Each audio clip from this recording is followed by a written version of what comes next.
জায়গা বাঁচতে হলে তো এই করতে হবে। আর সে জায়গা যে যদি কাঠ গড়ায় যে আসামি সে যদি খায়, আরে মরে তো যাবই, আজ 2 বছর হাজতে রয়েছে সিগারেট খাতে পারি রে, ওর দলে যারা একটা সিগারেট দি খাই। আর ওর মা কয় এমন না জিলাপি কিনলি তা তো দিলি না। ওর বউ কয় এ জজ আমার স্বামীরে ভাসি দিবি, এই যেটা আছে তুই একদিন রিটায়ার করবি, এরে তোর বাসে লাগাই দেব। তাহলে এই সময় কি হবে কন্ত বিচার? কয় যে এই ডেরে ফাঁসি দে আর ওই 3 ডেরে যাবজ্জীবন দিয়ে আটকা।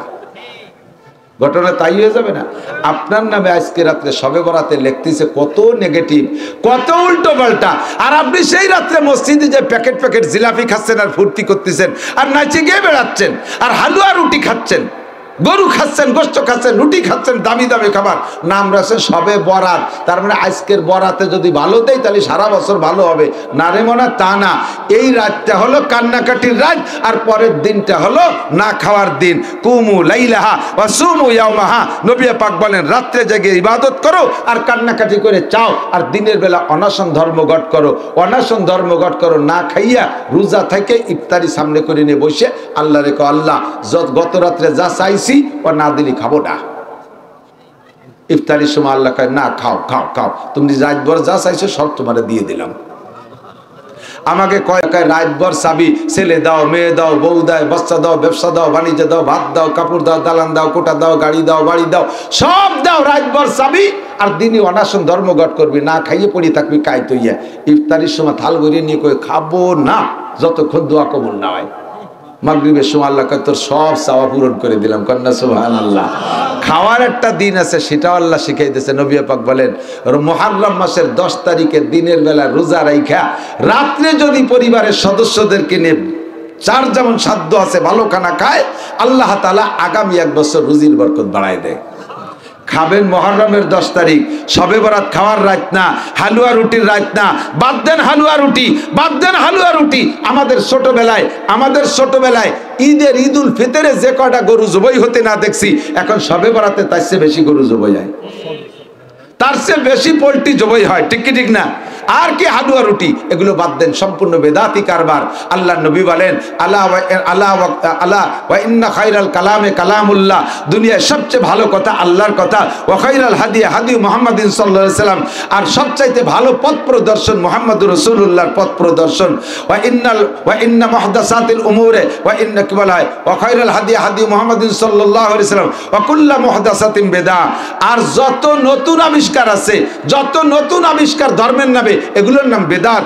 অকুল্লা বেদাতিন দলালা, আর সমস্ত বেদাতি হলো পথভ্রষ্টতা। অকুল্লা দলালাতিন ফিন্নার, সমস্ত ভ্রষ্টতার পরিণতি জাহান্নাম। কাজে ইবাদত করতে যাইয়া ভালো রেজেনু নষ্ট করিয়ে না ফেলাই। মনে আছে তো কথা? সবে বরাত ভালো রাত, এর জন্য আমরা আগলামি পাগলামি করে, আতশবাজি করে, বোমাবাজি করে নষ্ট না করি। এই গরু ছাগল খাতি খাতি যেন রাতটা নষ্ট না করে ফেলাই। আমরা প্রত্যেকে সারা রাত জেগে ইবাদত করার প্রতিজ্ঞা করি, এবং আমরা রাত্রে আল্লাহর কাছে চাইব ইবাদতের জন্য। নামাজের কোনো নির্দিষ্টতা নাই যে এই সুরতে পড়তে হবে, এই কয় রিকাত 12 রিকাত 14 রিকাত পড়তে হবে, কিচ্ছুই না। আপনার অনেক যে কোনো 2 সুরতে 2 রিকাত করে নামাজ মিলে মিলে পড়বেন। কিছুক্ষণ নামাজ পড়তে পড়তে বিরক্ত লাগতেছে, একটু কোরআন শরীফ পড়েন। কোরআন শরীফ না পড়েন, বসে বসে কুলহু সূরা পড়েন। 3 বার কুলহু পড়লে 1 খতম কোরআন শরীফের নেকি আপনি পাইতে থাকবেন।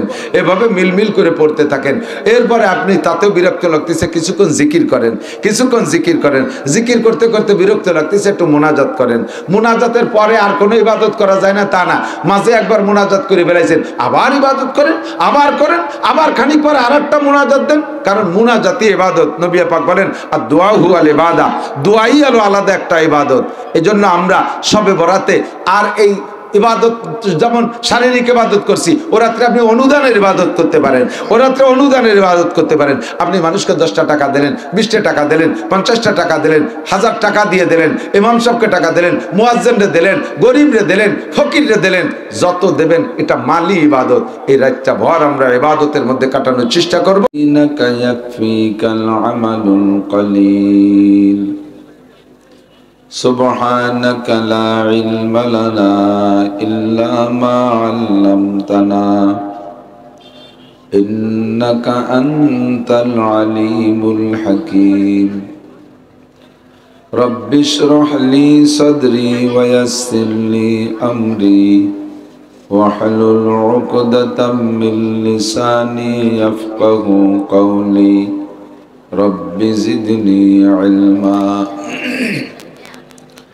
اللهم بارك لنا في رجب وشعبان وبلغنا رمضان اللهم أرنا الحق حقا وارزقنا اتباعه وأرنا الباطل باطلا وارزقنا اجتنابه সকলে বলি আমিন। একটু দুরূদ শরীফ পড়ে নেই। আল্লাহুম্মা সাল্লি আলা মুহাম্মাদিন ওয়া আলা আলি মুহাম্মাদ কামা সাল্লাইতা আলা ইব্রাহিম ওয়া আলা আলি ইব্রাহিম ইন্নাকা হামিদুম মাজিদ। আল্লাহুম্মা বারিক আলা মুহাম্মাদিন ওয়া আলা আলি মুহাম্মাদ كما باركت على إبراهيم وعلى آل إبراهيم إنك حميد مجيد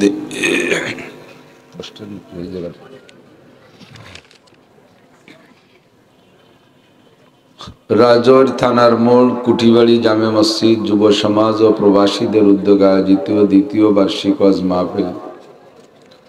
মাহফিলের সম্মানিত সভাপতি জনাব আলহাজ তোতামুল্লাহ, বিশিষ্ট ব্যবসায়ী, ঢাকা। মাহফিল উপলক্ষে দাওয়াতি উলামায়ে কেরাম, এই অঞ্চলের অন্যান্য উলামায়ে কেরাম, আয়েম্মায়ে মাসাজিদ, প্রাণপ্রিয় দেশবাসী, অত্যন্ত দামি মাসের দামি সময় শাবান মাসের মাগরিবের পরের সময়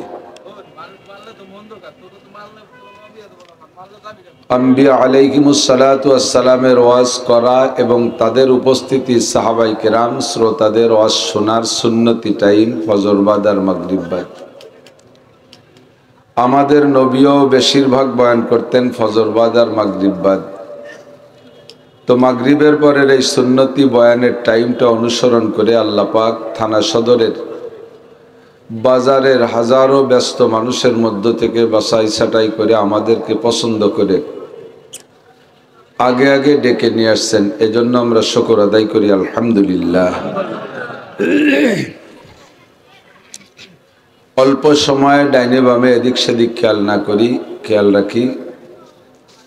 আমিও আলোচনার এদিক সেদিক যাইতে চাচ্ছি না, মূল আলোচনা সংক্ষেপের ভিতরে সেরে দেওয়ার চেষ্টা করবো ইনশাআল্লাহ ইশার আগ পর্যন্ত।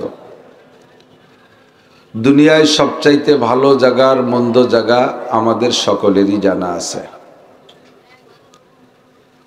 নবী আলাইহিস সালাতু ওয়াস সালাম মক্কায় থাকতেও কাফেররা হুজুর নবী কি নবী না এটা তারা অনেক যাচাই বাছাই করেছে। যে হিদায়াতের নিয়তে যাচাই বাছাই করেছে সে হিদায়াত পেয়ে গেছে,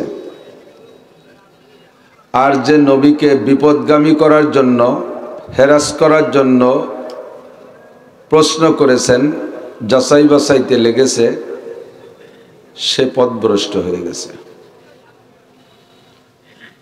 যেমন আবু জাহেল হুজুর আলাইহিস সালাতু ওয়াস সালামকে বিভিন্ন সময় কঠিন থেকে কঠিন প্রশ্ন করত, কিন্তু হিদায়াতের উদ্দেশ্যে না।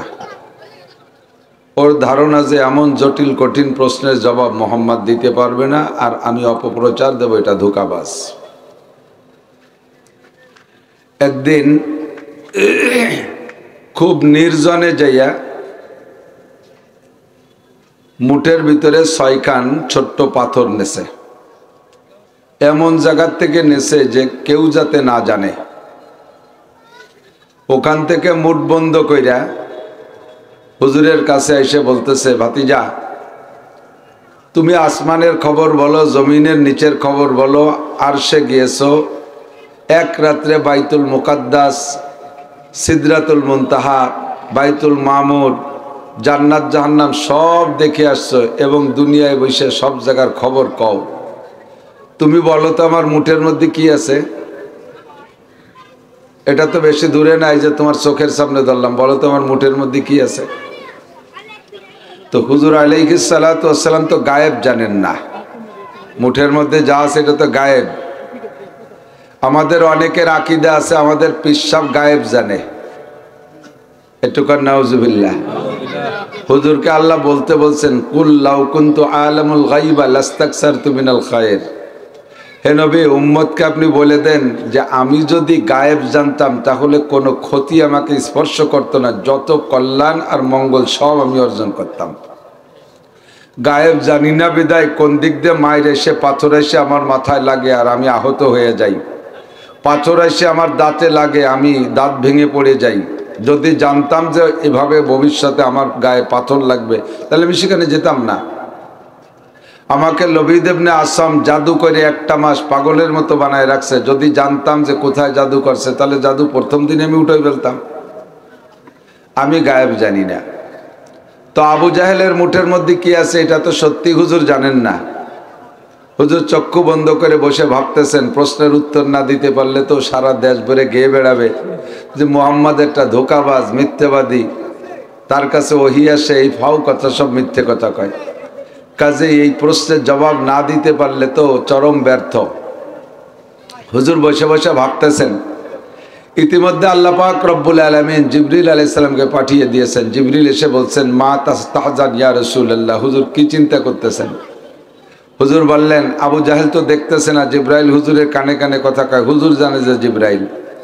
তো হুজুর বললেন, সালানি আবু জাহলিন আইয়ু শাইইন ফি কাফফিহি, আবু জাহাল আমাকে জিজ্ঞাসা করছে ওর মুঠের মধ্যে কি আছে, আমি তো জানি না জিবরাইল। তো জিবরাইল বললেন, হুজুর দেখতে পারলে তো বলতে পারবেন।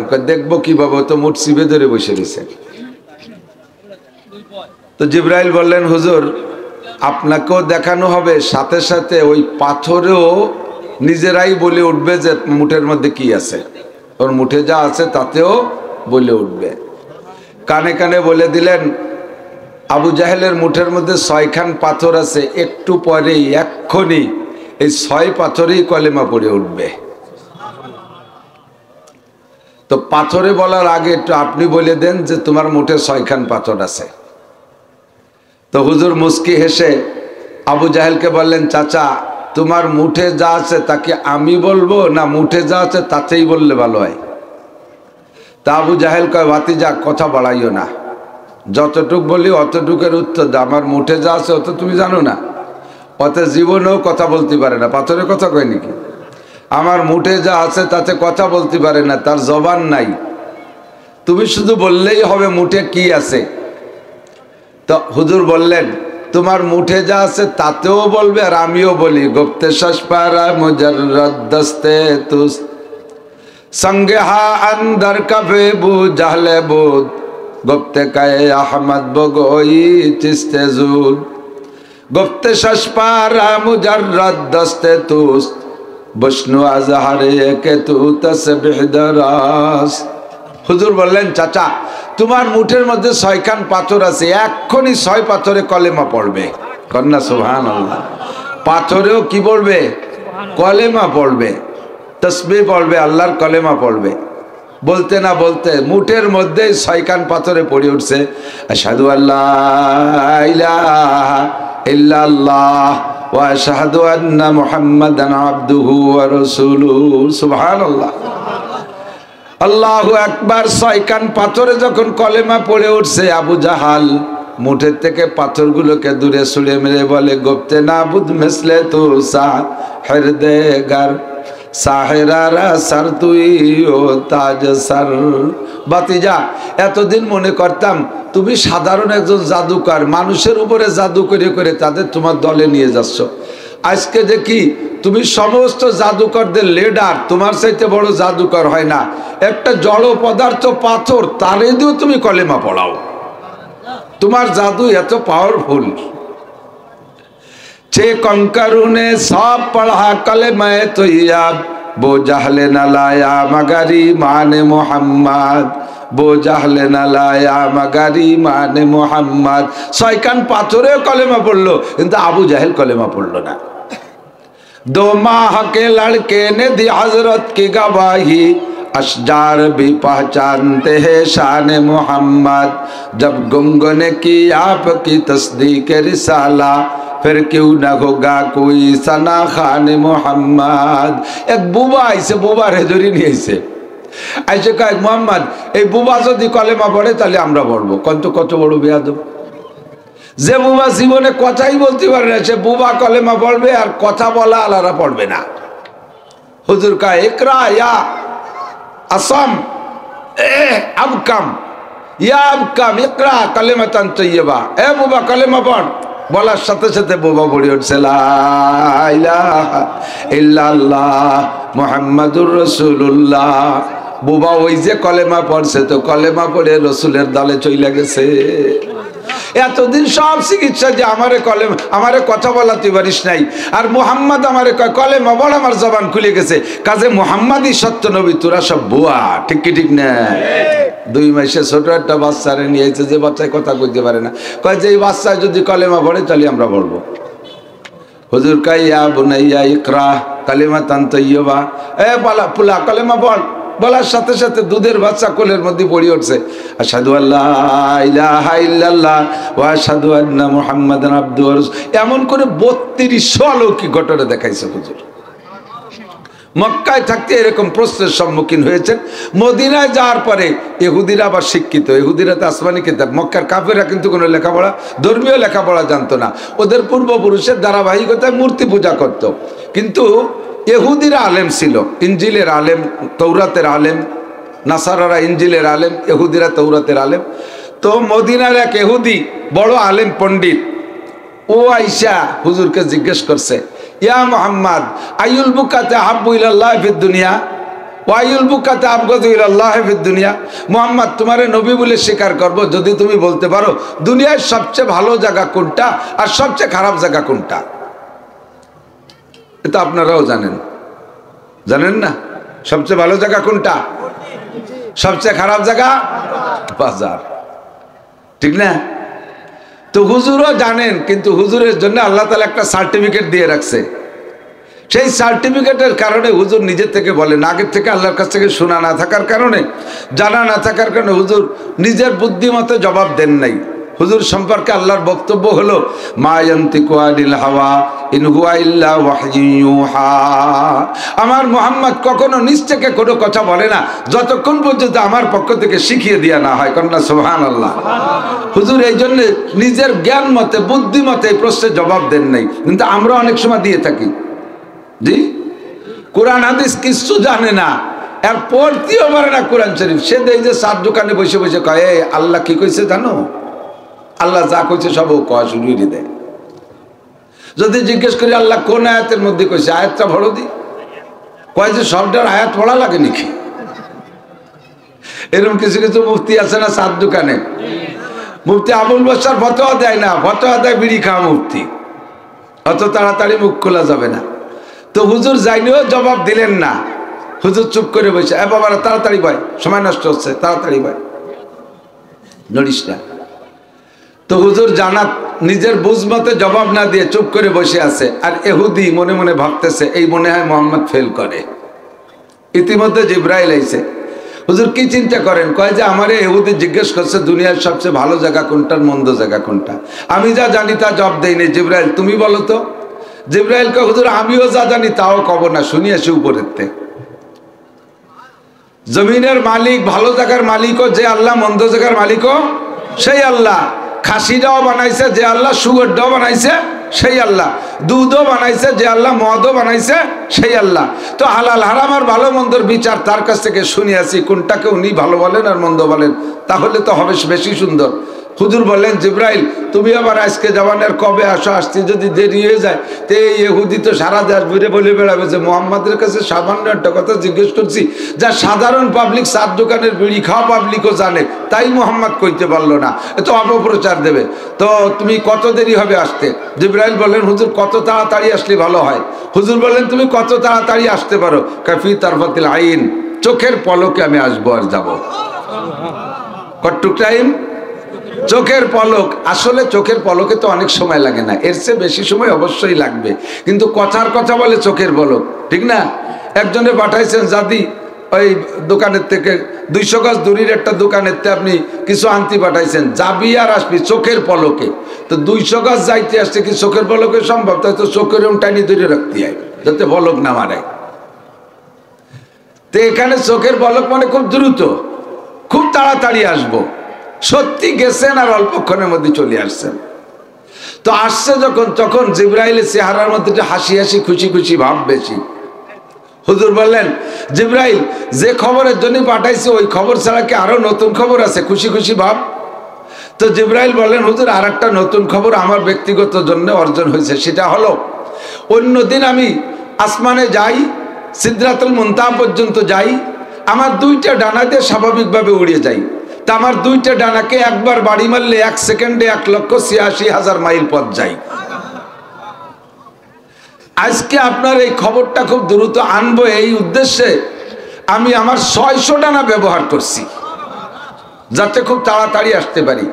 তো 2 ডানাতে উড়লে যত দূরে যায়, 600 ডানাতে উড়লি কিন্তু তার থেকে 300 গুণ বা 600 গুণ বেশি হয় না, তার চেয়ে অনেক অনেক গুণ বেশি হয়, ঠিক না? তো গতি যেমন হয়, তার ব্রেক করতে করতে কিন্তু তত দূর সামনে বেশি আগায় যায়। পায়ে হাঁটা মানুষ ব্রেক করে ফেলতে পারি দাঁড়ায় জায়গায় দাঁড়াইয়া। বাইসাইকেল একটু আগের থেকে ব্রেক করা লাগে, মোটরসাইকেল আর একটু আগের থেকে ব্রেক করা লাগে, প্রাইভেট কার আর একটু আগের থেকে ব্রেক করা লাগে, বিমানে ব্রেক করা লাগে অনেক দূর, তারপরও ল্যান্ডে যাইয়া গোষ্ঠী গোষ্ঠী 3 মাইল চলে যায়, ঠিক না? তো অন্যদিন 2 ডানাইতে যাই, আমার জন্য একটা রেড লাইন আছে, যে রেড লাইন অতিক্রম করা আমার নিষেধ। আমি ও পর্যন্ত যে স্বাভাবিকভাবে থামিয়ে যাই। কিন্তু আজকে 600 ডানাতে উঠতে উঠতে ব্রেক করতে করতে আমি তা পার হইও আল্লাহ পাকের অতি কাছে চলে গিয়েছিলাম। এই আল্লাহর নিকটে চলে যেতে পারে আমার একটু খুশি লাগতে, যে মা কানা বাইনি ওয়া বাইনা আল্লাহি হিজাব, আমার মাঝে আর আল্লাহর মাঝে কোনো পর্দা ছিল না, আমি এত নিকটে চলে গেছি, এই জন্য একটু খুশি লাগতেছে। তো খবর কি আনছেন? খবর হলো, আহাব্বুল বিলাদ ইলাল্লাহি মাসাজিদুহা ওয়া আবগাজুল বিলাদ ইলাল্লাহি আসওয়াকুহা। যেই খবরটা সারা দুনিয়ার সমস্ত মুমিন মুসলমানরা জানে, হে নবী আপনিও জানেন, আমিও যেটা কল্পনা করেছি আল্লাহ পাকও সেইটাই আমাকে জবাব দিয়েছেন। আল্লাহ দুনিয়ার সবচাইতে ভালো জায়গাগুলো হলো মসজিদ, আর সবচাইতে খারাপ জায়গা হলো বাজার।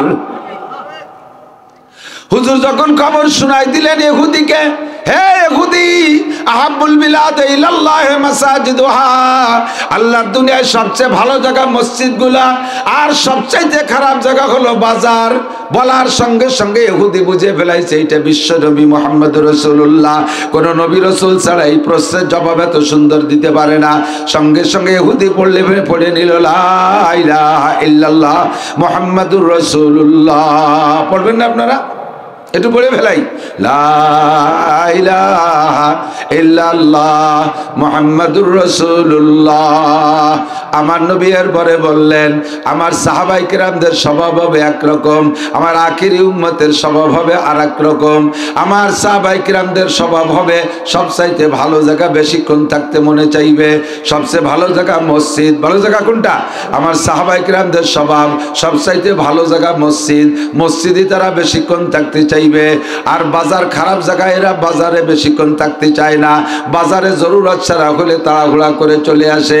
আর আমার আখিরি জামানার উম্মত নামে মুসলমান, ইবাদত করবে মুসলমানি ইবাদত, কিন্তু তাদের স্বভাব হবে এর ব্যতিক্রম।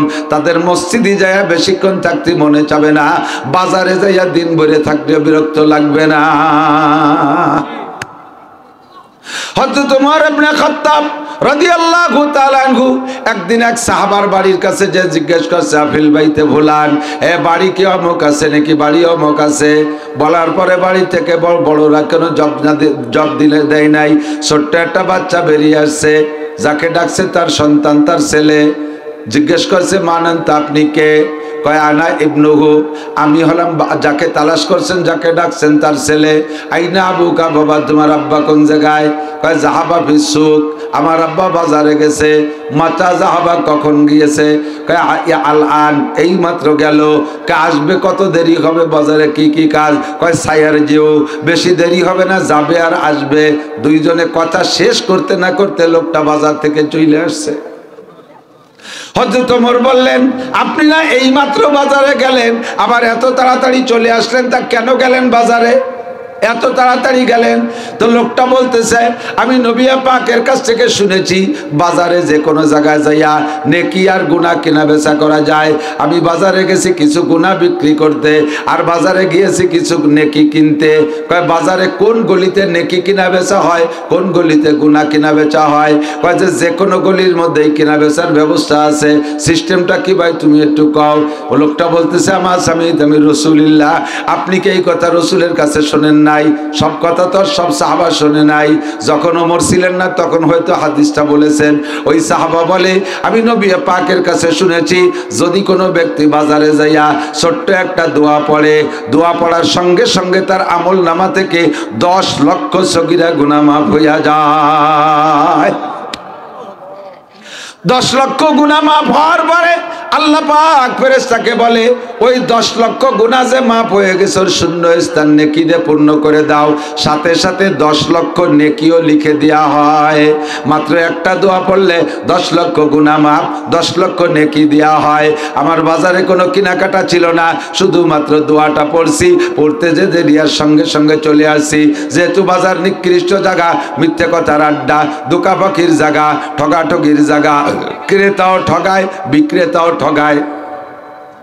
ক্রেতার চিন্তা আমি যে বিক্রেতারে ঠগাবো, কথা কন না কেন?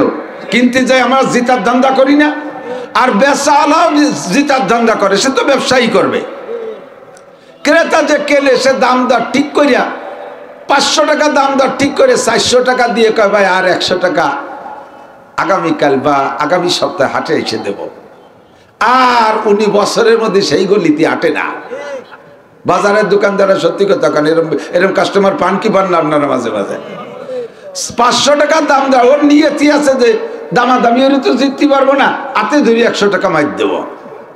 500 টাকা দাম ঠিক করে 100 টাকা বাকি রেখে বছরের মধ্যে সেই গলিতে ঢোকে না। দোকানদারও এই জাতীয় কাস্টমার দেখলি চেনে, উনি কয় আর 100 টাকা কম দিলেও লস ছিল না, ওর মধ্যে মূল দাম হলো 200, আমি লাভই ধরছি 300। তুই 100 টাকা কম দিছি, তার বড় আমার 200 লাভ আছে। এও ঠগায় ও ঠগায়, মিথ্যে কথা বলার জায়গা, লাগামহীন কথা বলার জায়গা, অকথ্য ভাষায় কাজাকাজি গালাগালি করলেও কেউ রেখের মুখ চিপে ধরে না। এমন নিকৃষ্ট জায়গা আমার বেশিক্ষণ থাকার প্রয়োজন নাই। দোয়াটা পড়া শেষ, আমি বস্তা ভরে নেকি দিয়ে চলে আসি। ও ভাই ওমর, আমি শুধু নেকি আর গুনাহ কিনা বেচা করতে গেলাম, বাইরে তাড়াতাড়ি কত সেই দোয়াটা কি?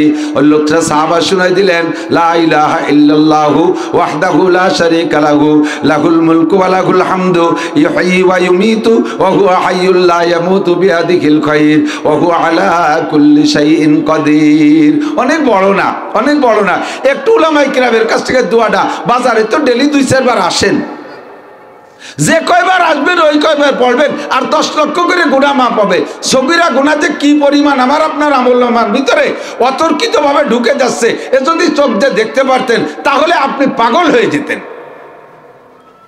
ইমাম আবু হানিফা রাহমাতুল্লাহ আলাইহির মাসআলা, এদিক ওযু বানাইয়া, ওযু হাতটা ধুইলাম, মুখ ধুইলাম, এতে যা পানি গড়ায় পড়ে না? ইমাম আবু হানিফা রাহমাতুল্লাহ আলাইহি বলেন, হাত ধোয়ার পরে, মুখ ধোয়ার পরে, পা ধোয়ার পরে যে পানি পড়লো ওই পানি নাপাক, ওই পানি সিটে গায়ে লাগলি সে জায়গা আবার ধুতে হবে। অবশ্য মাসালা এটা না, মাসালা ইমাম আবু ইউসুফ মুহাম্মদ রাহিমাহুল্লাহর মাসালা হলো ওযুর পানি, ওযু করার পরে যে ব্যবহৃত পানি, এ পানি পাক, তবে আরবিতে বলে তাহের, গায়ের মুতাহের, নিজে পাক, ওই পানি দেবার আরেকটারে পাক করা যায় না। কথা বুঝতে পারিনি? একটা পাত্রের ভিতরে ওযু বানাই হাত ধোয়া পানির একটা বলের মধ্যে ধরে ফেলাইছেন, মুখ ধোয়া পানি একটা বলের মধ্যে ধরে ফেলাইছেন, পাও ধোয়া পানি একটা বলের মধ্যে আটকায় ফেলাইছেন। এক বদ্দা পানিতে ধুইছেন, পুরো এক বদ্দা না জমলেও গলা বদনা ওর মধ্যে হয়েছে, ফিরে আবার সেই গলা বদ্দা পানি দিয়ে আর একজনের ওযু বানাতে দিলে ওযু হবে না। কিন্তু ওই পানি না পাক না, ওটা কাপড়ই লাগলি কাপড় পাক, তাতে নামাজ হবে না, এরকম না।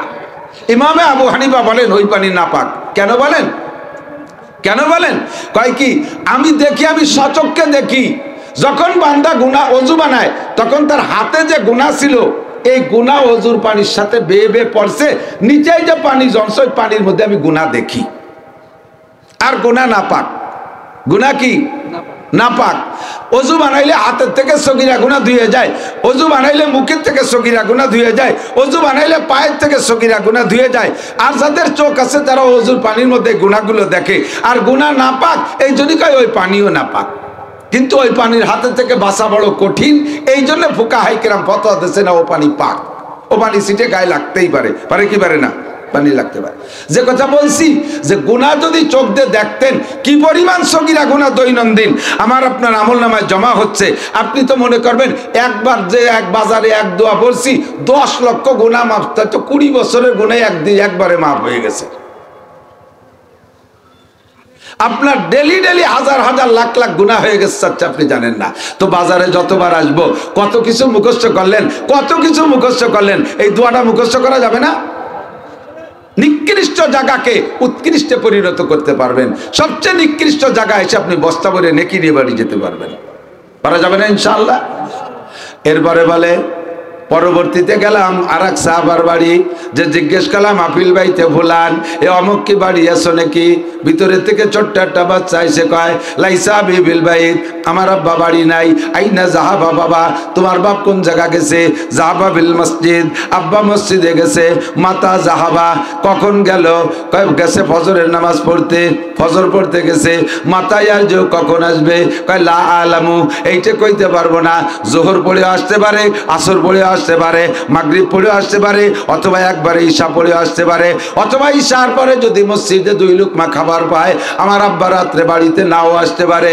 একবারে নবী পাকের সাথে রাতে তাহাজ্জুদের নামাজ পড়বে, আবার ফজরের নামাজ পড়া ইশরাকের নামাজ পড়ে আব্বা বাড়ি আসতে পারে। বর্তমানে সাংসারিক কাজ কামের অত ব্যস্ততা নাই, কাজেই পুরোটাই মসজিদে কাটাইতে পারে। হুজুর কা এইটা হলো আমার সাহাবাদের স্বভাব, মসজিদে গেলে বেরোতে চায় না, মসজিদে গেলে বেরোইতে চায় না, আর বাজারে গেলে থাকতে চায় না।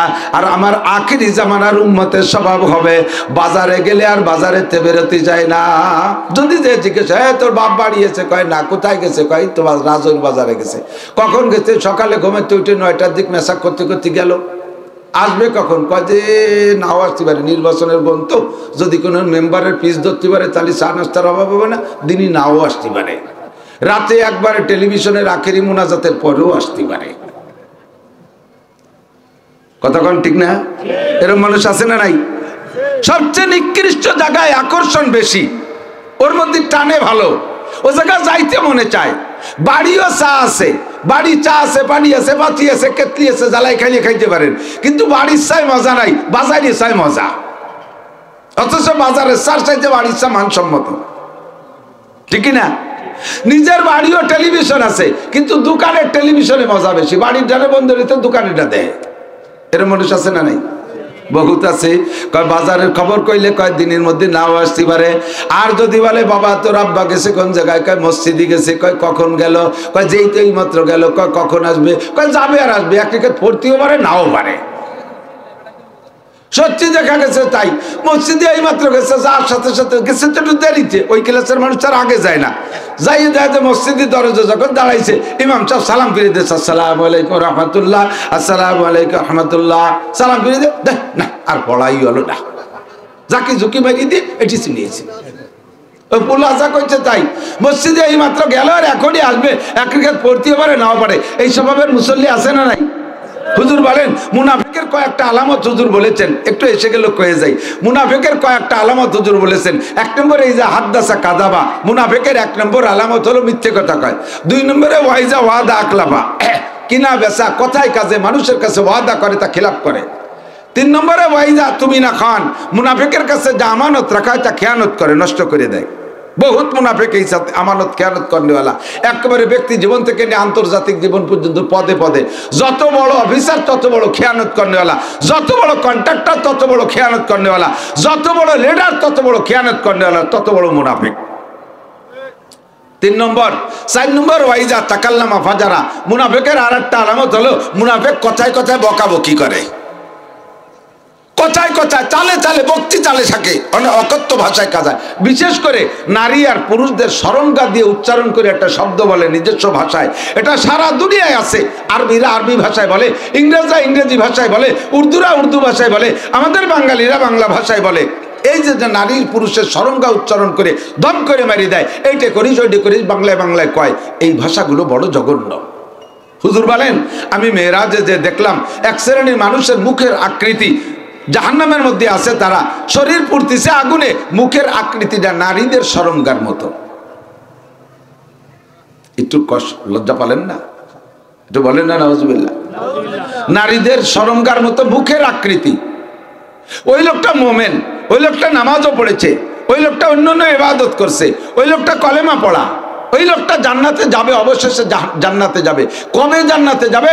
তার এই বিকলাঙ্গ চেহারাকে পুড়াইয়া অপারেশন করে যেদিন তার গুনাহ মোচন হবে, সেই দিন তার চেহারাটা পরিবর্তন হইয়া মানবিক রূপ ধারণ করবে।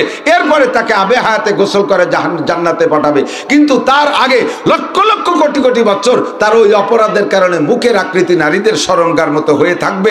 ওই গুনাহ যতদিন মোচন না হবে অতদিন পর্যন্ত ওই অবস্থায় থাকবে। আর ওই অবস্থা যতদিন থাকবে অতদিন জান্নাতে যাবে না। জান্নাতে যার জন্য তো মানুষের রূপ হতে হবে। আর মানুষের মুখের আকৃতি যদি হয় নারীদের সরঙ্গার মতো, দেখতে কেমন বিচ্ছিরি লাগে। তো এই গুনাহ মোচন হইতে লক্ষ লক্ষ কোটি কোটি বছর পোড়া লাগবে। জিবরিলকে হুজুর বললেন, জিবরাইল মান হাউলাই মাশানুহুম, এরা কারা, এই অবস্থা কেন? হুজুর জিবরাইল বললেন, কুল্লু হাউলাই উম্মাতুক, অন্য কোন নবীর উম্মতের পিকচার আপনাকে দেখানো হচ্ছে না, আপনার উম্মতের বাস্তব কি হবে তাই আল্লাহ পাক অ্যাডভান্স করে আপনাকে দেখায় দিচ্ছে। এদের দোষ কি? এদের দোষ হলো এরা আপনার উম্মতের মুসলমান উম্মত, তারা কথায় কথায় নারীদের সরঙ্গা উচ্চারণ করে বকানি দিত। জবানটা আল্লাহ দিয়েছে, জবানটা আল্লাহ দিয়েছে, দম করে এমন একটা শব্দ বলে ফেলিস, একটু কি লজ্জা লাগে না? মায়ের সামনে, বাপের সামনে, বোনের সামনে, মেয়ের সামনে, মানুষের সামনে এই শব্দটা উচ্চারণ করিস। বলার সাথে সাথে প্রত্যেকটা মানুষের মন মাইন্ড নির্দিষ্ট অঙ্গের দিকে চলে যায়। কত বড় একটা লজ্জার ব্যাপার। একটু আগায় দেখি এক শ্রেণীর মানুষের দুইটা চোখ থেকে দুইটা পুরুষাঙ্গ বেরিয়ে আসছে। জিব্রাইল, এরা কারা, এদের দুরবস্থা কেন? জিব্রাইল কয়, হুজুর আপনার উম্মতের যেই সকল নারী আর পুরুষ কথায় কথায় পুরুষের পুরুষাঙ্গ উচ্চারণ করে বকানি দিত, এই সমস্ত নারী আর পুরুষের বিচার কোটি কোটি বছর তাদের চোখ থেকে এই পুরুষাঙ্গ বেরিয়ে থাকবে। যতদিন পর্যন্ত ওই গুনাহ মোচন না হবে অতদিন তারাই বিকলাঙ্গ থাকবে। ওই পড়তে পড়তে যখন ওই গুনাহ মোচন হবে, এরপরে তাদেরকে কলেমা আর ঈমান বদৌলতে আবে হায়াতে গোসল করাইয়া মানুষের রূপ দিয়ে তাদেরকে জান্নাতে পাঠানো হবে। এই জন্য জবানকে কন্ট্রোল করি, অকথ্য ভাষায় বকাবকি না করি। 5 নম্বরে মুনাফিকের আলামত নবী অন্য হাদিসের মধ্যে বলেন, একটু খেয়াল করেন। মুনাফিকের আলামত বলেন, কিসের আলামত? মুনাফিকের আলামত। মুনাফিক জান্নাতে যাবে না, জাহান্নামে। তাও জাহান্নামের কোন জায়গা জানেন? একেবারে তলদেশে। ইন্নাল মুনাফিকিনা ফিদ দারকিল আসফালি মিনান নার। মুনাফিক থাকবে জাহান্নামের একেবারে তলদেশে। আরে জাহান্নামের উপরে যারা ভাসমান থাকবে, অনেক সময় বুজুর্গানে দিনের নজরে যদি পড়ে যায় তারা সুপারিশ করে বের করে নেবে। নবীদের নজরে যদি পড়ে যায় সুপারিশ করে তাদেরকে বের করে নেবে। কিন্তু যে মানুষগুলো জাহান্নামের একেবারে তলদেশে পড়ে থাকবে, ওই মানুষগুলো কোনো ভালো মানুষের চোখে পড়বে না, অনাদি অনন্তকাল জাহান্নামের পর নিচেই থাকবে। কাফেরের চাইতে মুনাফিকের শাস্তি বেশি হবে, কাফেরের চাইতে মুনাফিকের শাস্তি বেশি হবে। আল্লাহু আকবার। এই জন্য মুনাফিকের যে আলামত আছে থেকে বেঁচে থাকার চেষ্টা করি, মুনাফিকি কাম না করি। 5 নম্বর মুনাফিকের আলামত হলো, হুজুর বলেন, মুনাফিক মসজিদে যায় সবার পরে, বেরোয় যায় সবার আগে। পোলারা কথা কইস না, ছোট বাচ্চারা ওই দিক যাও, এই সাইডে পিছনে দেখেন তো। মুনাফিক মসজিদে যায় সবার পরে, বেরোয় যায় সবার আগে। সালাম ফিরাইতে যে দেরি, আর মুনাফিকের গায়ে হয় না। জুমার দিন যদি ইমাম সাহেব একটু খুতবার বয়ান লম্বা করে ফেলে, মুনাফিকরা বারবার খালি গড়ি দেয় আর হুজুরে দেয়, হুজুর হুজুর টাইম মতো নামাজ পড়লে ভালো হয়। তার মানে ওনার ছেলে বিদেশেতে ইটালিতে ভালো গড়ি বাটাইছে, তাই ঘুরে ঘুরে দেয়। হুজুর কয়, টাইম মতো নামাজ পড়লি তুমি 1 রাকাত ফেল করতে, তা কি হিসেব আছে? তুমি আসছো কোন সময়? তুমি তো আইছো টাইম ফেল করে, আবার টাইম মতো নামাজ পড়তে কথা যদি একটা এসে যায়, কথাটা শেষ করতে সুযোগ দিতে হয়। ঠিক কিনা? মুনাফিক সালাম ফিরানোর পরে পাগল হয়ে যায় বের হইতে। আল্লাহ হেফাজত করুক। তাহলে ওই কথাটা বলার জন্য চলে আসছি, জায়গা বিশেষ খারাপ জায়গারে ভালো করা যায়, খারাপ জায়গারে দামি বানানো যায়। বাজার সবচেয়ে নিকৃষ্ট জায়গা, এই জায়গাটারে দামি বানানো যায় একটা দোয়া পড়িয়া। একটা দোয়া পড়িয়ার কারণ হলো হুজুর বলেন প্রতিকূল পরিবেশে ইবাদত করলে আল্লাহ বেশি খুশি হয়। যে জায়গায় ইবাদতের জায়গা না, ওই জায়গায় ইবাদত করলে বেশি খুশি হয়। যখন ইবাদত করা কঠিন, ওই সময় ইবাদত করলে আল্লাহ বেশি খুশি হয়। যৌবনকালে ইবাদত করা কঠিন, যৌবনকালে চরিত্র নষ্ট থাকে, যুবকদের মন মানসিকতা অন্য দিক থাকে। এই জন্য যৌবনকালে ইবাদত করলে আল্লাহ বেশি খুশি হয়। বৃদ্ধ হয়ে গেলে ইবাদত করতে কষ্ট, বুড়ো মানুষের ওযু বানানোর কষ্ট, বুড়ো মানুষের গোসল করা কষ্ট, মসজিদে যাইতে কষ্ট, রুকু সিজদায় কষ্ট, লম্বা মুনাজাত করতে কষ্ট। এই কষ্টের সময় ইবাদত করলে দাড়ি পাকা বুড়ো মানুষ যদি, দাড়ি পাকা বুড়ো মানুষ, চুল পাকা বুড়ি মহিলা এ যদি ব্যাগটায় কেঁদে দেয় আর তওবা করে, আল্লাহ পাক বলেন আমি লজ্জায় তার জীবনে সব গুনাহ মাফ কইরা দেই। আর যুবক তার যৌবনকালটা ইবাদতের সময় না। বেশিরভাগ যুবকের যৌবনের টানে তারা 14ই ফেব্রুয়ারির আকামে চলে যাবে, যৌবনের টানে তারা দুনিয়ার নোংরামি আকাম কুকামের মধ্যে চলে যাবে। কনসার্ট করবে, গান করবে, বাজনা করবে, বক্স বাজাবে, ড্যাক্স বাজাবে, যত খারাপ জায়গা যাবে। এটা যৌবনের টান। এই সময় যদি যৌবনরে কন্ট্রোল করে ইবাদত করে, আরে খারাপ জায়গা বাজারে যেমন দামি বানানো হয়েছে, ওই রকম তোমার যৌবনকালটাকে দামি বানাই দেওয়া হবে। আর সে আজিবের নিচে তোমাকে ছায়া কইরা আল্লাহ পাক রব্বুল আলামিন 500 বছর তার কুদরতি হাত দিয়ে তোমার মুখে উঠায় খানা খাওয়াবে। আমাদের মাঝে দামি একটা রাত আসতেছে, 14ই শাবান দিবাগত রাত, সম্ভবত শুক্রবারে দিবাগত রাত হবে না? শুক্রবার দিবাগত রাত। সংক্ষেপে বলি, চতুর্দিকে আজান হচ্ছে, আর বেশিক্ষণ কথা বলা যাবে না। আমরাও নামাজে যাব। 14ই শাবান দিবাগত রাত, রাতটা বড় দামি রাত। প্রত্যেক ভালোরে আমার আচরণে মন্দ বানাইতে পারি, আর প্রত্যেক মন্দকে আমার আমল দিয়ে ভালো বানাতে পারি। কতক্ষণ? যেমন কোরআন শরীফ তিলাওয়াত শুনে নেন, একটু ছোট ছোট করে দুই একটা বলে ফেলি, নড়াচড়া করবেন না, শুনে নেন। কোরআন শরীফ তিলাওয়াত এর চাইতে আফজালুল ইবাদাত তিলাওয়াতুল কুরআন। ক্বালা রাসূলুল্লাহ সাল্লাল্লাহু আলাইহি ওয়াসাল্লাম, হুজুর বলেন দুনিয়ায় যত নফল ইবাদত আছে তার মধ্যে সবচাইতে আফজাল সর্বশ্রেষ্ঠ হলো তিলাওয়াতে কোরআন। এই কোরআন শরীফ তিলাওয়াতে আপনি 1 পয়সারও নেকি পাবেন না। আপনি তিলাওয়াত করতেছেন, মসজিদের ভিতরে কয়জন নামাজ পড়তেছে, আর আপনি জোরে জোরে তিলাওয়াত করতেছেন, আপনি জোরে তিলাওয়াত করতেছেন।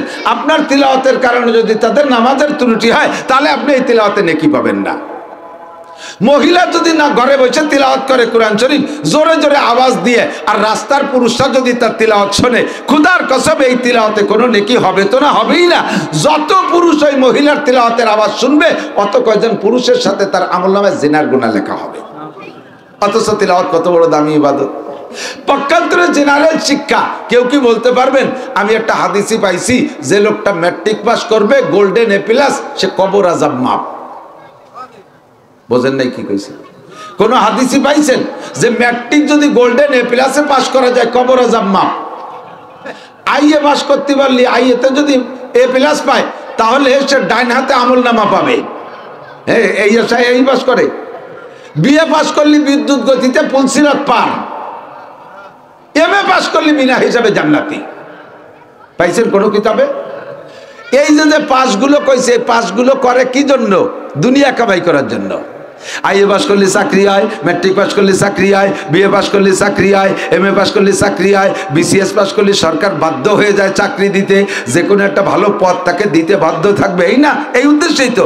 অথচ এই আইএ বিএ এমএ দুনিয়ার বিদ্যা, এ পড়ার সাথে যদি আপনার নিয়ত ভালো থাকে, আমি যদি বিসিএস পাস করি, একজন সরকারি বড় গ্যাজেটেড অফিসার হতে পারি, তাহলে আমি যে অফিসে চাকরি করব, ওই অফিসকে দুর্নীতিমুক্ত করব, ঘুষ চলতে দেব না, কেউরে ঘুষ খাইতে দেব না, অধীনস্থদেরকে ঘুষ বন্ধ করে দেব, আমি এইভাবে জাতির সঠিক সেবা করব। দুনিয়া ভরে সব অফিসাররা ঘুষ ফুস খেয়ে মানুষকে ক্ষতি করতেছে, আমার অফিসটাকে কমপক্ষে আমি পবিত্র করব। এমন নিয়ত করে যদি আইএ বিএ বিসিএস পাস করেন, তাহলে প্রত্যেক অক্ষরে অক্ষরে আপনাকে এক একটা করে নেকি দেওয়া হবে। প্রত্যেক মন্দকে আপনি ভালো বানাইতে পারেন আপনার আমল দিয়ে, আবার ভালোকে আপনার আমল দিয়ে নষ্ট করতে পারেন। তসবি পড়ে, এদিক তাকান, তসবি আছে আমার পকেটে, আছে একদল আটে, আর এই তসবি না সাথী তালে তাই দোকানে বসে কথা করছে, তার মধ্যে দানায় গুটি চলতি তালে রয়েছে। দেখছেন না? বক্তারা অনেকে আছে হাতে তসবি নিয়ে নাচায় নাচায় ওয়াজ করে। কে তসবি নাচানোর কি দরকার? তসবিতে তুমি নিশ্চয়ই কিছু পড়তেছো, সুবহানাল্লাহ সুবহানাল্লাহ আলহামদুলিল্লাহ কিছু পড়তেছো, ওয়াজ তুমি অবিরাম পড়তে থাকো। উযকুরুল্লাহ যিকরান কাসীরা, আল্লাহ বলছে বেশি বেশি জিকির করো, গুনাহ গাথা নাই। তার মালা নাচাও কে? বেটাকে দেখাও যে আমি তসবি পড়ি। তোমার পড়া হবে কোনো নেকি পাবা না, কারণ এর ভিতরে তোমার রিয়া এসে গেছে, এর মধ্যে তোমার রিয়া এসে গেছে। লক্ষ লক্ষ টাকা দান করো, মসজিদেরটা বানায় দিছো, লক্ষ লক্ষ টাকা দান করে মসজিদেরটা বানায় দিছো, ওর গায়ে লিখতে হবে অমকের বেটা অমক সৌজন্যে অথবা তার অনুদানে। কে লিখতে হবে? কে? মসজিদ বানায় দিছো তুমি ইবাদতের জন্য, নেকির আশায়, তোমাকে কলবা বেটার সাইনবোর্ড লিখতে হবে কেন? থাকবে একটা স্মৃতি। স্মৃতির মানেই হলো সৌজন্য। কিয়ামতের ময়দানে আল্লাহ আপনাকে ডেকে বলবেন, তুমি কি দুনিয়ায় কোনো ভালো কাজ করেছো? আল্লাহ কিছু না করলেও 5টা মসজিদ বানায় দিয়েছি। কি জন্যে? তোমার কাছ থেকে নেকি পাবো, জান্নাত পাবো, তোমার বান্দাদের উপকার হবে, খেদমত হবে, এজন্য আমি দিনের জন্য করেছি। আল্লাহ বলবেন বাল কাযাবতা, মিথ্যে কথা বলেছো। তুমি মসজিদ বানাইছো সৌজন্য নাম দিয়ে, তোমাকে মানুষে দানবীর বলবে, তোমাকে মানুষে বড় ডোনার বলবে, তোমাকে মানুষে প্রশংসা করবে। এই প্রশংসার লোভে তুমি মসজিদ বানায় সাইনবোর্ড করেছো, সেখানে সুনামের আশা অকাত কিল, যে আশায় তুমি মসজিদ করেছো তা তোমাকে বলা হয়ে গেছে, এখন তুমি কিচ্ছুই পাবা না। উদখুলিল জাহিম, কথা বলাবা না, বাড়ি দুড়ি খাওয়ার আগে জাহান্নামে ঢোকো, পিটেন খাওয়ার আগে। খেয়াল করেন, তবলিগে যাই আইসা গল্প দেয়, জীবনে কোনোদিন ইজতেমা মিস করি নাই, কোনোদিন নিসাবি চিল্লা মিস করি নাই। চরমুনাই যাই আইসে আমি বছরে 2 মাহফিল মিস করি না, অগ্রাণ ফাল্গুন একটাও মিস করি না। যান সেখানে ইবাদতের জন্য, নিজের আত্মশুদ্ধির জন্য। আইসি আবার চার দোকানে গল্প মারেন কে? এই গল্প মেরে বুঝতে চান যে আপনি একজন সুফি সাপ মানুষ, আপনি একজন খুব দামি মানুষ, আপনি খুব আল্লাহওয়ালা মানুষ, বুজুর্গ মানুষ। ওই আপনার ওই পর্যন্ত শেষ করতে আমল নামায় কিচ্ছু নেই। আমি বক্তা ওয়াজ করে কান খাড়া রাখি, দেখি প্রশংসা করে কিনা। যদি বলে ফাটাফাটি ওয়াজ হয়েছে, যা কইছি একবারে তাজা তাজা কথা বলছে হুজুর, তখন একটু খুশি চাই, একটু ফুলি আমি মনে মনে। নামটা বলার সময় যদি গুটি খানিক আমার উপাধি বলে, আন্তর্জাতিক খ্যাতি সম্পন্ন পীরে কামেল আল্লামাতুদ দাহার, কুমকুমাতুন নাহার, কালা গাছের থোড়, হাওড়ার ব্রিজ, তাল গাছের গুড়া, বাঁশঝাড়ের মুড়ো, আন্তর্জাতিক খ্যাতি সম্পন্ন 5-6 লাইন আমার নামে, খুশিতে বাগ বাগ। 20 মোটর সাইকেল নিয়ে আমারে ওই কি কয় সানের পাড় আগে আনতে গেছে। কি খুশি! তোমার এই খুশি পর্যন্ত শেষ। ইহুদাবিহি ওগোলাই হাতাদি, তোমার বয়ানের দ্বারা মানুষ হিদায়াত পাবে, তুমি বক্তা নিজে গুমরা হইয়া তুমি জাহান্নামে চলে যাবা, তোমার বয়ানে কোনো ফায়দা তোমার হবে না। এজন্য হুজুর বলেন আকলিস দীনাকা ইয়াকফিকাল আমালুল কলিল, তোমার ইবাদত, তোমার ঈমান, তোমার ঈমানকে খাঁটি করো, ইবাদতকে খাঁটি করো, ঈমানকে পিওর করো, ইবাদতকে পিওর করো, এর মধ্যে যেন কোনো প্রকার ভেজাল না থাকে। আল্লাহ কয় আমা উমিরু ইল্লা লিয়াবুদুল্লাহ মুখলিসিনা লাহুদ্দিন, তোমাকে বলা হয়েছে প্রত্যেকটা ইবাদত করবা ইখলাসের সাথে। জোরে বলেন কিসের সাথে? ইখলাসের মানে কি একটু শুনে নেন। আনতাবুদাল্লাহ কান্নাকা তারাহু, যে ইবাদত করব ওই ইবাদতের ভিতরে সংকল্প থাকবে কেমন যেন আল্লাহকে দেখতেছেন। বুঝেন নাই? নামাজের সময় আমি কাকে দেখতেছি? আল্লাহকে দেখতেছি। যদি কল্পনায় থাকে তাহলে ওই নামাজের ভিতরে ব্যবসা ঢুকবে না, বাণিজ্য ঢুকবে না, ব্যারাক ঢুকবে না, অ্যাডাম ঢুকবে না, ইরিদান ঢুকবে না, পেঁয়াজের ক্ষেত ঢুকবে না, ইটালি ঢুকবে না, অস্ট্রেলিয়া ঢুকবে না, জাগা জমি ঢুকবে না, পজিশন ঢুকবে না, দালান কোঠা ঢুকবে না, গাড়ি বাড়ি ঢুকবে না, সুন্দরী মাইয়ে ঢুকবে না মাথার মধ্যে।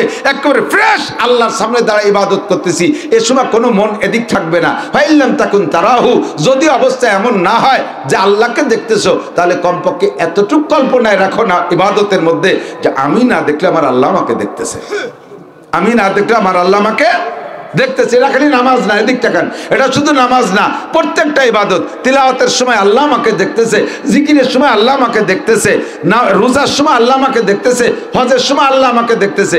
এই যে এখন পাইকারি দরে হাজি আর উমরা করনেওয়ালা হয়েছে, আল্লাহ কি জন্য যে হজ উমরায় যে আল্লাহই ভালো জানে। সেলফি তুলতি তুলতি কাবা ঘর সহ, বাইতুল মুকাদ্দাস সহ, সেই মক্কা মদিনার ইঞ্চি ইঞ্চি মাটি সহ খালি বুড়ো বুড়ো মানুষও পোস্ট নিয়ে দাঁড়াইছে, আমার একটা ছবি তুলে দে, আমার নাতিরে পাঠাই দেবো। নাতির কাছে উনি হোয়াটসঅ্যাপে পাঠাই দেবে। তুমি কি এই হোয়াটসঅ্যাপ করতে গেছো? হজে গেছো, একমাত্র আল্লাহকে সন্তুষ্ট করার জন্য, এমন করে ইখলাসের সাথে। এখন আসতেছে লাইলাতুল বরাত। ছোট্ট করে বলি, সময় কম, ছোট্ট করে বলি, লাইলাতুল বরাত আগামী শুক্রবার দিবাগত রাত হবে। এই রাত্রে আমাদের ইবাদত, আমরা আহলে সুন্নাত ওয়াল জামাতের আকীদায় বিশ্বাসী যারা, চার মাযহাবের ইমামের অনুসারী যারা, আমরা এই কথায় বিশ্বাসী, রাতটা বড় দামি মাস, দামি রাত। এই রাত্রে আল্লাহ পাক তার রহমত আখেরি আসমানে পাঠায় দেয়। আল্লাহর রহমত আখেরি আসমানে পাঠায় দেয়। আল্লাহ নিজের জবানের আওয়াজটা একেবারে আখেরি আসমানে পাঠায় দিয়ে ডাকতে থাকে মাগরিব থেকে ফজর পর্যন্ত। আলা মুস্তাগফিরিন ফাগফির আলা, কে আসো গুনাহগার চলে আসো মাফ করে দেব। আলা মুস্তারজিকিন ফা আরজুকা, কারা আসো অভাবী চলে আসো অভাব দূর করে দেব। আলা মুস্তাশফিন ফা ওয়াফিয়া, কারা আসো অসুস্থ আসো আমার কাছে হাত পাতো আমি সুস্থ করে দেব। আমার ঔষধ লাগে না, আমার অপারেশন লাগে না, ইনজেকশন লাগে না, আমার ডাক্তার লাগে না, আমি শুধু কোন বলবো আর তুমি সুস্থ হয়ে যাবা। একটু বলেন না সুবহানাল্লাহ। আল্লাহ পাক সারা রাত এভাবে ডাকতে থাকে।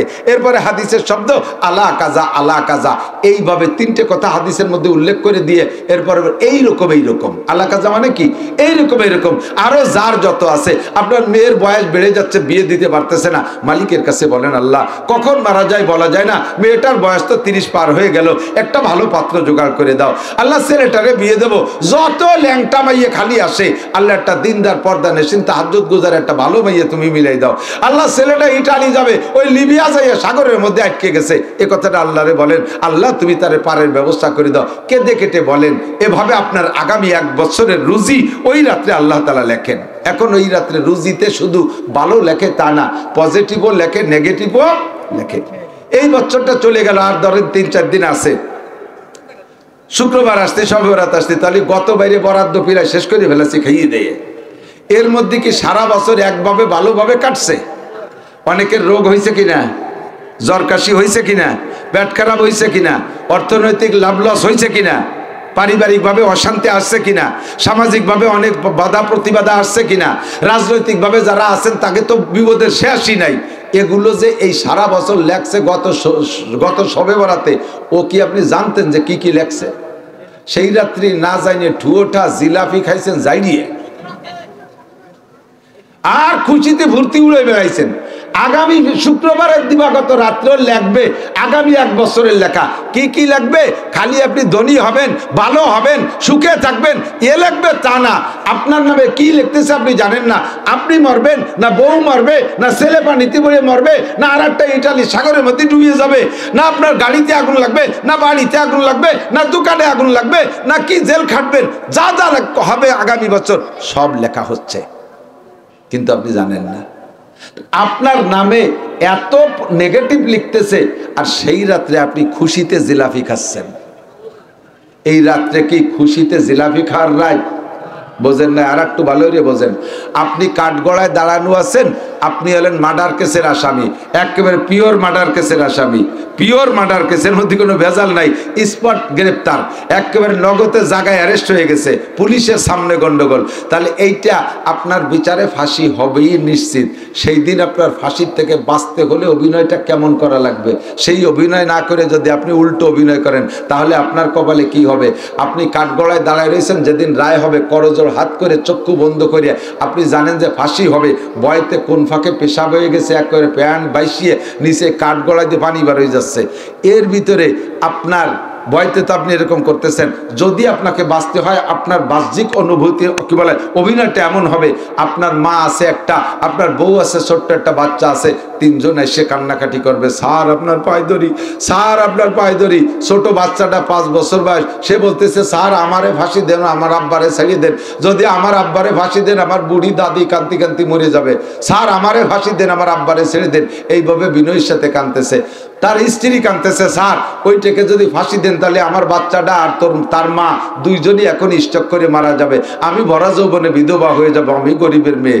এই বলে সে কাঁদতেছে। বুড়ি কাঁদতেছে, স্যার আমার এই বাচ্চাটার 1 বছর বয়সে আমি বিধবা হয়েছি, আমি সেই বাচ্চা নিয়ে পড়ে আছি, আমি জীবনে কোনোদিন অন্য কোনো ঘরে গেলাম না, আমার ছেলেটাও অনেক ভদ্র, কোন শয়তানে পালায় পড়ে অ্যাক্সিডেন্ট করছে, জীবনে তো অনেক কিছু করছেন স্যার, স্যার অনেক কিছু করার ক্ষমতা আপনার আছে, আমারে ফাঁসি দেন, আমি বুড়ি মা, আমারে ফাঁসি দেন, আমার বাবারে ছেড়ে দেন। এইভাবে যদি বিনয় করে, তখন অফিসার জজ সাহেব দুশ্চিন্তার মধ্যে পড়ে যায়, কি করব, একটারে মারলে তিনটে মরে যাবে, একটারে মারলে তিনটে মরে যাবে। জীবনে তো অনেক কিছুই করছি, আজকে একটা খেলা দেখাই দেই। তিনটের অভিনয়, চারটের অভিনয়, আসামির অভিনয় আর তার সহকারী তার সাথীদের অভিনয় দেখে জজ সাহেব বলতে বাধ্য, যা বেকসুর খালাস, বেকসুর খালাস। হতে পারে কি পারে না? পক্ষান্তরে সেই জায়গা বাঁচতে হলে তো এই করতে হবে। আর সে জায়গা যে যদি কাঠ গড়ায় যে আসামি, সে যদি কয় আরে মরে তো যাবই, আজ 2 বছর হাতে রয়েছে সিগারেট খাতে পারি রে, ওর দলে যারা একটা সিগারেট দি খাই, আর ওর মা কয় এমন না জিলাপি কিনলি তা তো দিলি না, ওর বউ কয় এ জজ আমার স্বামীরে ভাসি দিবি, এই যেটা আছে তুই একদিন রিটায়ার করবি, এরে তোর বাসে লাগাই দেব। তাহলে এই সময় কি হবে কন্ত বিচার? কয় যে এই ডেরে ফাঁসি দে আর ওই 3 ডেরে যাবজ্জীবন দিয়ে আটকা। ঘটনা তাই হয়ে যাবে না?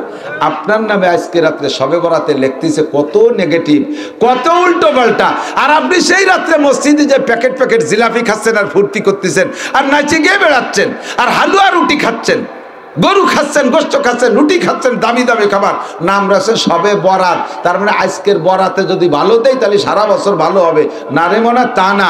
এই রাতটা হলো কান্নাকাটির রাত, আর পরের দিনটা হলো না খাওয়ার দিন। কুমু লাইলাহা ওয়া সুমু ইয়াওমাহা, নবী পাক বলেন রাত্রে জেগে ইবাদত করো আর কান্নাকাটি করে চাও, আর দিনের বেলা অনশন ধর্মঘট করো, অনশন ধর্মঘট করো, না খাইয়া রোজা থেকে ইফতারি সামনে করে নিয়ে বসে আল্লাহ রেখো, আল্লাহ গত রাত্রে যা চাইছি ও না দিলি খাবো না।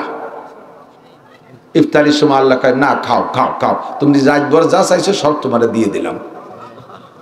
আমাকে কয় বছর আগে বাংলাদেশের মাস্টাররা আমলিক সরকারের কাছে গেছিল, অনেক দিন পর্যন্ত অনেক দাবি দরখাস্ত করছে, তা হাসিনে মোটে কবুল করে না।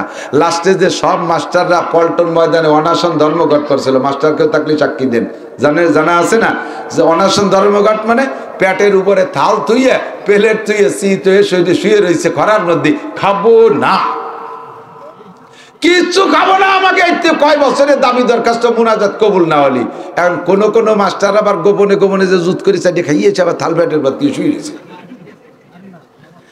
30 জন সম্পর্কে সাংবাদিকরা লেখছে যে 30 জন 3 দিনের মধ্যে কিচ্ছু খাইনি, মরে মরে ভাব। এখন জীবনের শেষ মুহূর্তে চলে আসছে, সাংবাদিকরা যাইয়া মন্ত্রীকে বলছে, মন্ত্রী যে প্রধানমন্ত্রী বলছে, স্যার 30 জন যদি মাস্টার মারা যায় অনশন ধর্মঘটে, আপনার সরকারের বদনাম হবে, তাড়াতাড়ি তাকে মুনাজাত কবুল করেন। প্রধানমন্ত্রী খবর পাঠাইছে, যাও ওই 30 জনের মুনাজাত কবুল হয়ে গেছে, এখন যে খাতি খাও ওকে যা যা দাবি আছে সব কবুল করলাম। এরকম অনশন ধর্মঘট 5 বছর পর্যন্ত মুনাজাত করছে, অনশন ধর্মঘট করে কবুল করাই নিয়েছে। আল্লাহ কয় রাতভর চাবি, ছেলে দাও, মেয়ে দাও, বউ দেয়, বাচ্চা দাও, ব্যবসা দাও, বাণিজ্য দাও, ভাত দাও, কাপড় দাও, দালান দাও, কোটা দাও, গাড়ি দাও, বাড়ি দাও, সব দাও, রাতভর চাবি। আর দিনই অনাশন ধর্মঘট করবি, না খাইয়ে পড়ি থাকবি কায়ত হইয়া। ইফতারির সময় থাল ভরিয়ে নিয়ে কই খাবো না যতক্ষণ দোয়া কবুল না হয়। মাগরিবের সময় আল্লাহ কয় তোর সব চাওয়া পূরণ করে দিলাম, কন্যা সুবহানাল্লাহ। খাওয়ার একটা দিন আছে, সেটাও আল্লাহ শিখাইতেছে। নবী পাক বলেন মুহররম মাসের 10 তারিখে দিনের বেলা রোজা রাইখা রাত্রে যদি পরিবারের সদস্যদেরকে নিয়ে যার যেমন সাধ্য আছে ভালো খানা খায়, আল্লাহ তাআলা আগামী 1 বছর রুজির বরকত বাড়ায় দেয়। খাবেন মুহররমের 10 তারিখ, শবে বরাত খাওয়ার রাত না, হালুয়া রুটির রাত না। বাদ দেন হালুয়া রুটি, বাদ দেন হালুয়া রুটি। আমাদের ছোটবেলায় ঈদুল ফিতরে যে কটা গরু জবাই হতে না দেখছি, এখন শবে বরাতে তার চেয়ে বেশি গরু জবাই হয়, তার চেয়ে বেশি পোল্ট্রি জবাই হয়, ঠিক কি ঠিক না? আর কি হালুয়া রুটি, এগুলো বাদ দেন, সম্পূর্ণ বেদাতি কারবার। আল্লাহ নবী বলেন আলা ওয়া ইন্না খায়রাল কালামে কালামুল্লাহ, দুনিয়ার সবচেয়ে ভালো কথা আল্লাহর কথা। ওয়া খায়রাল হাদি হাদি মুহাম্মাদিন সাল্লাল্লাহু আলাইহি সাল্লাম, আর সবচাইতে ভালো পথ প্রদর্শন মুহাম্মদুর রাসূলুল্লাহর পথ প্রদর্শন। ওয়া ইন্না মুহদাসাতিল উমুরে ওয়া ইন্না কি বলা হয় ওয়া খায়রাল হাদি হাদি মুহাম্মাদিন সাল্লাল্লাহু আলাইহি সাল্লাম ওয়া কুল্লু মুহদাসাতিন বিদআ। আর যত নতুন আবিষ্কার আছে, যত নতুন আবিষ্কার ধর্মের নামে, এগুলোর নাম বেদাত। অকুল্লা বেদাতিন দলালা, আর সমস্ত বেদাতি হলো পথভ্রষ্টতা। অকুল্লা দলালাতিন ফিন্নার, সমস্ত ভ্রষ্টতার পরিণতি জাহান্নাম। কাজে ইবাদত করতে যাইয়া ভালো রেজেনু নষ্ট করিয়ে না ফেলাই। মনে আছে তো কথা, সবে বরাত ভালো রাত, এর জন্য আমরা আগলামি পাগলামি করে, আতশবাজি করে, বোমাবাজি করে নষ্ট না করি। এই গরু ছাগল খাতি খাতি যেন রাতটা নষ্ট না করে ফেলাই। আমরা প্রত্যেকে সারা রাত জেগে ইবাদত করার প্রতিজ্ঞা করি, এবং আমরা রাত্রে আল্লাহর কাছে চাইব ইবাদতের জন্য। নামাজের কোনো নির্দিষ্টতা নাই যে এই সুরতে পড়তে হবে, এই কয় রিকাত 12 রিকাত 14 রিকাত পড়তে হবে, কিচ্ছুই না। আপনার অনেক যে কোনো 2 সুরতে 2 রিকাত করে নামাজ মিলে মিলে পড়বেন। কিছুক্ষণ নামাজ পড়তে পড়তে বিরক্ত লাগতেছে, একটু কোরআন শরীফ পড়েন। কোরআন শরীফ না পড়েন, বসে বসে কুলহু সূরা পড়েন। 3 বার কুলহু পড়লে 1 খতম কোরআন শরীফের নেকি আপনি পাইতে থাকবেন। এভাবে মিলমিল করে পড়তে থাকেন। এরপরে আপনি তাতেও বিরক্ত লাগতেছে, কিছুক্ষণ জিকির করেন, কিছুক্ষণ জিকির করেন। জিকির করতে করতে বিরক্ত লাগতেছে, একটু মুনাজাত করেন। মুনাজাতের পরে আর কোনো ইবাদত করা যায় না তা না, মাঝে একবার মুনাজাত করে বেলাইছেন, আবার ইবাদত করেন, আবার করেন, আবার খানিক পরে আরেকটা মুনাজাত দেন। কারণ মুনাজাতি ইবাদত। নবী পাক বলেন আর দোয়া হুয়াল ইবাদা, দোয়াই হলো আলাদা একটা ইবাদত। এজন্য আমরা সবে বরাতে আর এই ইবাদত যেমন শারীরিক ইবাদত করছি, ও রাত্রে আপনি অনুদানের ইবাদত করতে পারেন, ও রাত্রে অনুদানের ইবাদত করতে পারেন। আপনি মানুষকে 10টা টাকা দিলেন, 20টা টাকা দিলেন, 50টা টাকা দিলেন, 1000 টাকা দিয়ে দিলেন, ইমাম সাহেবকে টাকা দিলেন, মুয়াজ্জিনরে দিলেন, গরিবরে দিলেন, ফকিররে দিলেন, যত দেবেন এটা মালি ইবাদত। এই রাতটা ভর আমরা ইবাদতের মধ্যে কাটানোর চেষ্টা করব এবং সব ইবাদতকে বেদাত মুক্ত করে করার চেষ্টা করব। রাজি আছি তো ইনশাআল্লাহ? আল্লাহ তাআলা আমাদের আমল করার তৌফিক দান করুক। 1 মিনিট একটু মুক্তাসার দোয়া করে দেই। اللهم صل على محمد وعلى ال سيدنا محمد اللهم آمين ربنا ظلمنا انفسنا وان لم تغفر لنا وترحمنا لنكونن من الخاسرين। মেহেরবান আল্লাহ আমাদের জীবনের সব গুনাহ মাফ করে দেন। বুঝে না বুঝে যত গুনাহ করি সব আপনি মাফ করে দেন। বাজারের মতো নিকৃষ্ট জায়গা আল্লাহ তোমার নেককার বান্দারা সুন্দর একটা পরিবেশ করে কিছু আলোচনার ইন্তজাম করেছে। মেহেরবান আল্লাহ এই ইন্তজাম করনেওয়ালাদের আমল নামা নেকি দ্বারা ভরপুর করে দাও। আয় আল্লাহ ইন্তজামি কমিটির আমল নামা নেকি দিয়ে ভরপুর করে দাও। আয় আল্লাহ বাজারের মতো নিকৃষ্ট জায়গাকে আজকে কিছুক্ষণের জন্য উৎকৃষ্টে পরিণত করার সুযোগ তুমি করে দিয়েছো। আমাদের আমল নামা নেকি দ্বারা ভরপুর করে দাও। আয় আল্লাহ আসন্ন লাইলাতুল বারাতের যত সহি ইবাদত আমাদের করার তৌফিক দান করো। আয় আল্লাহ যত সহি ইবাদত আমাদের করা তৌফিক দান করো। সকল প্রকার বেদাত এবং আবিষ্কার থেকে আমাদেরকে হেফাজত করো। আয় আল্লাহ সহি শুদ্ধ ইবাদত করে তোমার কাছ থেকে আমাদের পর্যাপ্ত চেয়ে নেওয়ার ব্যবস্থা করে দাও এবং আমরা যা চাই সব তুমি আমাদেরকে হাত ভরে দিয়ে দিও। আয় আল্লাহ আজকে আমাদেরকে খালি হাতে ফিরে দিও না, আমল নামা নেকি দ্বারা ভরপুর করে দাও। আমাদের মধ্যে যারা অসুস্থ রোগী সুস্থ রোগমুক্ত করে দাও।